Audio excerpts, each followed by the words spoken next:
पंढरपूर तालुक्यातील सौरभ पाटील यांनी एकनिष्ठ असलेल्या लोकनेते शुगरचे चेअरमन विक्रांत बाळराजे पाटील यांना विधान परिषदेवरती घ्यावं म्हणून लिहिलं स्वतःच्या रक्ताने पत्र। आपल्या नेत्याच्या प्रती असलेल्या या प्रेमाची चर्चा सध्या सोलापूर जिल्ह्यासह पंढरपूर मोहोळ येथे होत आहे।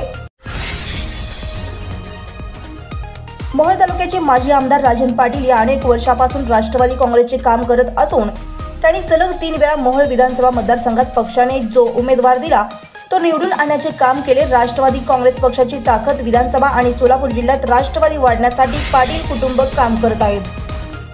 सौरभ पाटील हा राष्ट्रवादी विद्यार्थी काँग्रेसचा जिल्हा उपाध्यक्ष असून लोकनेते शुगरचे चेअरमन बाळराजे पाटील यांना विधान परिषदेवर घ्यावे अशी विनंती स्वतःच्या रक्ताने लिहिलेल्या पत्राद्वारे राज्याचे उपमुख्यमंत्री आणि राष्ट्रवादी काँग्रेस पार्टीचे अध्यक्ष अजित पवार यांना सौरभ पाटील यांनी केले।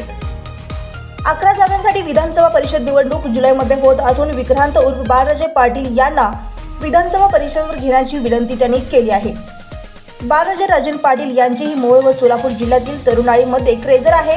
पक्षाने त्यांच्या वर्चस्वाची दखल घेऊन बाळराजे पाटील यांना विधान परिषदेवर घेऊन सोलापूर जिल्ह्यातील मोहोळ तालुक्यातील राष्ट्रवादी काँग्रेस पक्षाची ताकद वाढवावी व कार्यकर्त्यांना विधानसभेत काम करण्यासाठी बळ द्यावं अशा आशयाचे ते पत्र सौरभ पाटील यांनी रक्ताने लिहिलं आहे।